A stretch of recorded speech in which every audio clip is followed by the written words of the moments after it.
2024 లేదా 25లో డిగ్రీ లేదా బీటెక్ చదివారా? సాఫ్ట్‌వేర్ జాబ్ కోసం ఎదురు చూస్తున్నారా? అయితే కోడ్ జ్ఞాన్ 100 డేస్ కోర్సులో చేరండి. జాబ్ సాధించండి. నమస్కారం అలగిరి రవీంద్రనాథ్ గారు. నమస్తే అండి సిరి గారు. సార్, నోటీస్ ఇవ్వకుండా, ఒక ప్రాపర్ ఇన్ఫర్మేషన్ ఇవ్వకుండా ఓనర్స్ సడన్‌గా రెంట్‌కున్న వారిని కనుక ఖాళీ చేయమంటే అది చట్ట ప్రకారంగా కరెక్టే అంటారా? లేదు, ఒకవేళ ఇన్ఫర్మేషన్ ఇవ్వాలి అంటే ఎన్ని డేస్ ముందే ఇన్ఫర్మేషన్‌ని ఇవ్వాల్సిన అవసరం ఉందంటారు? దానికి సంబంధించిన వివరాలేంటి? ఎవరైనా కూడా లీగల్ పరంగా వెళ్ళాలి అంటే ఎలా ఉంటుంది? Andhra Pradesh, Telangana rent control act 1960లో దీని గురించి క్లియర్‌గా మెన్షన్ చేయడం జరిగింది సిరి గారు. హ్మ్. అంటే ఒక ప్రాపర్టీని రెంటల్ అగ్రీమెంట్ అంటాం. రెంటల్‌లో ఉండేటప్పుడు టెనెంట్‌కి, ఓనర్‌కి ఉండాల్సినటువంటి లీగల్ రైట్స్ ఏంటనేది కూడా అందులో మెన్షన్ చేయడం జరిగింది. అంటే హ్మ్. లీగల్ రైట్స్ ఎలా ఉంటాయి? ఇక్కడ టెనెంట్‌కి కూడా కొన్ని రైట్స్ ఉంటాయి. ఓనర్‌కి కూడా రైట్స్ ఉంటాయి. టెనెంట్ రైట్స్ తెలుసుకోవాల్సిన బాధ్యత ప్రతి ఒక్క టెనెంట్‌కి. ఏ హౌస్‌లో అయితే అద్దెకుంటున్నారో ఆ అద్దెకున్న వ్యక్తిని టెనెంట్ అంటాం. టెనెంట్‌కి కూడా కొన్ని హక్కులుంటాయి. హ్మ్. ఇక్కడ ఓనరు ఎప్పుడు పడితే అప్పుడు సడెన్‌గా వచ్చేసి నాకు అర్జెంట్‌గా నా ప్రాపర్టీని వేకెంట్ చేయండి అని చెప్పే హక్కు ఓనర్‌కి లేదు. ఇది గుర్తుపెట్టుకోవాల్సిన అవసరం. ఓకే. ఏ సందర్భంలోనైనా సరే ఓనర్ వచ్చి నా ప్రాపర్టీని అర్జెంట్‌గా వేకెంట్ చేయండి అని ఓరల్‌గా చెప్పే హక్కు లేదు. హ్మ్. కానీ యాస్ ఎ ఓనర్‌గా అతనికి కొన్ని హక్కులు ఏంటంటే హ్మ్. ఎప్పుడైనా తన ప్రాపర్టీని వేకెంట్ చేయమన్నప్పుడు 30 డేస్ ప్రయారిటీ నోటీస్ అయితే ఇవ్వాలి. మినిమమ్ ఒక 1 మంత్. మినిమమ్ 1 మంత్ 15-30 డేస్ ఒక ప్రయారిటీ నోటీస్ ఇచ్చి ఆ నోటీస్ టైంలో వేకెంట్ చేయమని చెప్పే హక్కు ఉంటుంది తప్పించి జస్ట్ ఓరల్‌గా చెప్తే మాత్రం కుదరనటువంటి పని. ఎట్టి హ్మ్. పరిస్థితుల్లోనైనా రిటర్న్ నోటీస్ అయితే ఇవ్వాలి. రిటర్న్‌గా చెప్పాలాయన. ఇక్కడ టెనెంట్‌కి ఏ ఏ సందర్భాల్లో తన ప్రాపర్టీని వేకెంట్ చేయమని చెప్పే హక్కు మనకి యాక్ట్‌లో కూడా మెన్షన్ చేశారు. ఒకటి 3 రకాలుగా ఉంటుంది. అందులో ఒకటేంటంటే ప్రాపర్టీని ప్రాపర్‌గా ఇన్ టైమ్‌లో రెంటల్ పే చేయకుండా ఉన్నటువంటి సందర్భాల్లో ఫర్ ఎగ్జాంపుల్ ఒక టెనెంట్ తన హౌస్‌లో ఉన్నాడు. రెంట్‌కున్నాడు. ఒక మినిమమ్ 11 మంత్స్ బిఫోర్ తీసుకుంటారు. 1 ఇయర్ దాటిపోతే దాన్ని మళ్ళీ లీజ్ అగ్రీమెంట్ అంటారు కాబట్టి ఫస్ట్ మంత్ నుంచి అప్ టు 11 మంత్స్ వరకు రెంటల్ అగ్రీమెంట్ అని మాత్రమే వ్యాలిడ్ ఉంటుంది. ఈ రెంటల్ అగ్రీమెంట్‌కి రిజిస్ట్రేషన్ చేయాల్సిన అవసరం కూడా లేదు. జస్ట్ ఒక ₹100 పేపర్ మీద ఒక mutual understanding memorandum of understanding అంటారు. ఆ ఎంఓఈ ప్రకారం కండిషన్స్ అన్నీ రాసుకుంటారు. ఆ రాసుకున్న ప్రకారం టెనెంట్ అందులో ఉంటాడు. అందులో ఈ యొక్క విషయాలన్నీ కూడా మెన్షన్ చేస్తారు. అంటే ఫర్ ఎగ్జాంపుల్ అడ్వాన్స్ ఇస్తారు. 2 మంత్సో, 3 మంత్సో అడ్వాన్స్ ఇస్తారు కాబట్టి అడ్వాన్స్ అమౌంట్ హోల్డ్‌లో ఉంటుంది. ప్రయారిటీ నోటీస్ ఇవ్వాలి. నేను బాబు మా ప్రాపర్టీని వేకెంట్ చేయమని చెప్పే అవకాశం కూడా ఉంటుంది. 3 సందర్భాల్లో ఉంటుంది. ఒకటి ఇన్ టైమ్‌లో పేమెంట్ చేయని సందర్భాల్లో ఒకటి. నెంబర్ 2 ఆ ప్రాపర్టీ ఎక్కడైతే టెనెంట్ ఉంటున్నారో టెనెంట్ ఉన్నటువంటి ప్రాపర్టీ అంటే ఓనర్ తాలూకా ప్రాపర్టీని ఏదైనా డ్యామేజ్ చేస్తున్నట్టుగా గానీ, ఏదైనా గుర్తించిన సందర్భాల్లో ఓనర్ వేకెంట్ చేయమని చెప్పే హక్కు ఉంటుంది. ఇది కాకుండా ఓనర్‌కి వ్యక్తిగత కారణాలంటే మరలా షిఫ్ట్ అవుతున్నామనో, లేకపోతే రెంట్స్ వస్తున్నాయి, రిలేషన్స్ వస్తున్నారో ఇతరత్రా ఆయన వ్యక్తిగత కారణాలు ఇచ్చి ఈ 3 కారణాల రీత్యా ఓనర్ ఏ సందర్భంలోనే వేకెంట్ చేయమని చెప్పే హక్కు టెనెంట్‌కి ఉంటుంది. కానీ ఒక ప్రయర్ నోటీస్ అయితే కంపల్సరీ ఇవ్వాలి. ఇవ్వకుండా మాత్రం వేకెంట్ చేయమని చెప్పే హక్కు అయితే లేదు. ఇది గుర్తుపెట్టుకోవాల్సింది. హ్మ్. ఇప్పుడు నేను చెప్పిన కారణాల రీత్యా ఏదో ఒక కారణం ఉంటుంది.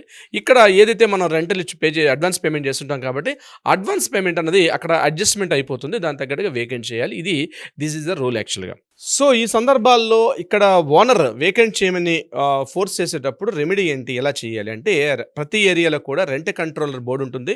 రెంట్ కంట్రోలర్ అని ఒక పర్సన్ ఉంటారు. అతన్ని అప్రోచ్ అయ్యి అతనికి మనం ఒక రిటర్న్ కంప్లెయింట్ అయితే చేయాల్సొస్తుంది. ఓనర్ అతని మీద పెడుతున్నటువంటి అరేంజ్‌మెంట్స్ ఉంటే. నెంబర్ 2 ఏంటంటే దీని మీద సివిల్ కోర్ట్‌కి వెళ్లి మనం స్టే ఆర్డర్ కూడా తీసుకోవచ్చు. నేను ఇలా ఉంటున్నాను ఆల్ ఆఫ్ సడెన్‌గా నేను హౌస్ వేకెంట్ చేయలేని పరిస్థితి అని చెప్పి కోర్ట్ నుంచి కూడా స్టే ఆర్డర్ తెచ్చుకునే అధికారం కూడా ఉంటుంది. ఇది కాకుండా ఓనర్ ఒకవేళ పొరపాటున అబ్యూజ్‌గా తిట్టడం గాని, కొట్టడం గాని, బెదిరించడం గాని ఇట్లాంటి అకృత్యాలకు పాల్పడిన సందర్భాల్లో మాత్రం ఓనర్ మీద సెక్షన్ 503, 504, 441 ఈ 3 రకాలుగా ఓనర్ మీద కూడా పోలీస్ స్టేషన్ దగ్గరగా ఉండి సమీపంలో ఉన్నటువంటి పోలీస్ స్టేషన్‌కి కంప్లెయింట్ చేసి కూడా ఓనర్ మీద మనం యాక్షన్ తీసుకునే అవకాశం కూడా ఉంటుంది. ఇది రెంటల్ అగ్రీమెంట్‌లో ఉన్న సందర్భాల్లో. ఇక్కడ మీరు చెప్పేది ఇంకో సందర్భంలో కూడా వస్తుంది. లీజ్‌లో ఉండేటప్పుడు ఉండాల్సిన రూల్స్ ఎలా ఉంటాయి? హ్మ్. లీజ్‌లో ఉండేటప్పుడు అర్జెంట్‌గా ఓనర్ వచ్చేసి వేకెంట్ చేయమని హక్కు ఉంటుందంటే ఎట్టి పరిస్థితుల్లో కూడా ఈవెన్ ప్రయారిటీ నోటీస్ ఇస్తే కూడా లీజ్ టైమ్‌లో మాత్రం వేకెంట్ చేయమని చెప్పే హక్కు ఎట్టి పరిస్థితుల్లో కూడా ఉండదు. లీజ్ అగ్రీమెంట్‌లో ఉండేటప్పుడు. కేవలం రెంటల్ అగ్రీమెంట్‌లో టెనెంట్‌గా ఉండేటప్పుడు మాత్రం ఉంటుంది గానీ, లీజ్ అగ్రీమెంట్‌లో ఉండేటప్పుడు ఫర్ ఎగ్జాంపుల్ ఒక 5 ఇయర్స్‌కి, 10 ఇయర్స్‌కి ఒక అగ్రీమెంట్ రాసుకుంటారు. దట్ లీజ్ అగ్రీమెంట్‌లో మ్యాండేటరీ ఏంటంటే బోత్ సైడ్స్ పార్టీస్ ఉన్నటువంటి ఆ ప్రాపర్టీని రిజిస్ట్రేషన్ డిపార్ట్మెంట్‌లో దగ్గరగా ఉన్న సబ్ రిజిస్టర్ ఆఫీస్‌లో ఆ డాక్యుమెంట్ రిజిస్ట్రేషన్ చేసుకోవాలి. సో, ఒక 5 ఇయర్స్‌కి తన ప్రాపర్టీ లీజ్‌కి ఇచ్చేటప్పుడు ఈ మీన్‌వేల్ అర్ధాంతరంగా వచ్చేసిన నా ప్రాపర్టీని లీజ్ క్యాన్సిల్ చేయమని చెప్పే హక్కు అయితే ఎట్టి పరిస్థితుల్లో ఉండే అవకాశం చాలా తక్కువ. అది లీగల్‌గా చాలా స్ట్రాంగ్ ఉంటుంది లీజ్ అగ్రిమెంట్లో.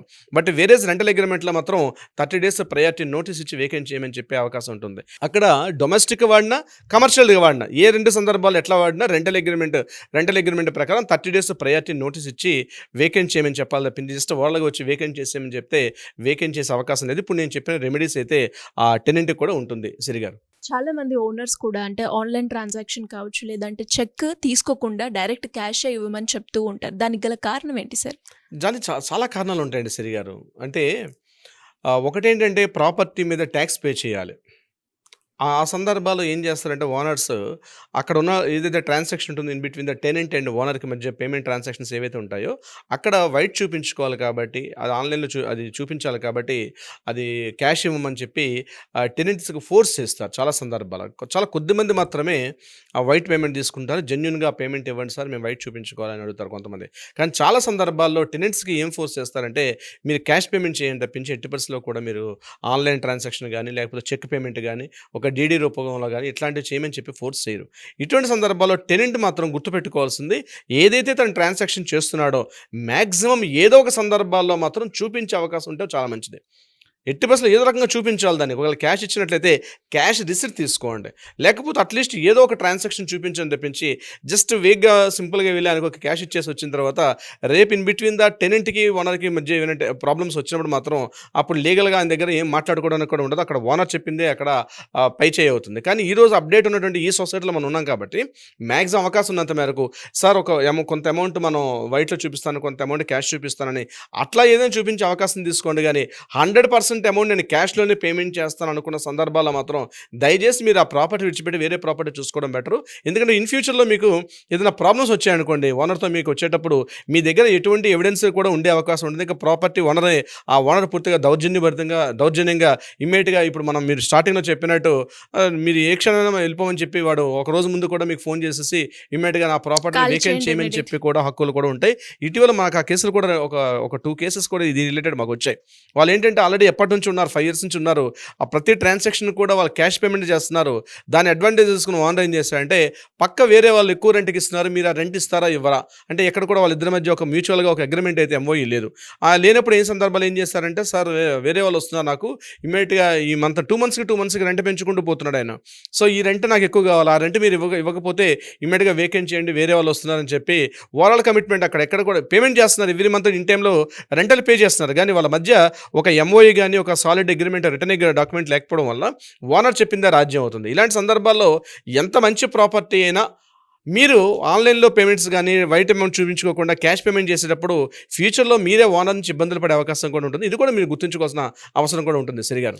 సరే ఎలా మరి ఎవరికైనా కూడా ఇలాంటి సిచ్యువేషన్స్ ఎదుర్కొన్నప్పుడు లీగల్ పరంగా మేము వెళ్ళాలి అన్న ఆలోచనతో ఉంటే మీ గైడెన్స్ కావాలి అనుకునేటప్పుడు ఎలా అప్రోచ్ అవ్వాలి సార్ మిమ్మల్ని? ఈ సమస్యలకు సంబంధించి ఎవరైనా ప్రాబ్లంలు ఫేస్ చేస్తున్నా దీనికి సంబంధించి ఓనర్స్ బాగా ఇబ్బంది పెడుతున్న సందర్భాల్లో ఉన్నటువంటి ఇమ్మీడియట్గా తక్షణమే మీ చేతిలో ఫోన్ తీసుకోండి, కింద స్క్రోల్ అవుతుంటే మనని కాంటాక్ట్ చేయండి, అట్లీస్ట్ వాట్సాప్లో మెసేజ్ చేయండి. మన లీగల్ టీం మరలా మీకు రెస్పాండ్ అవుతారు.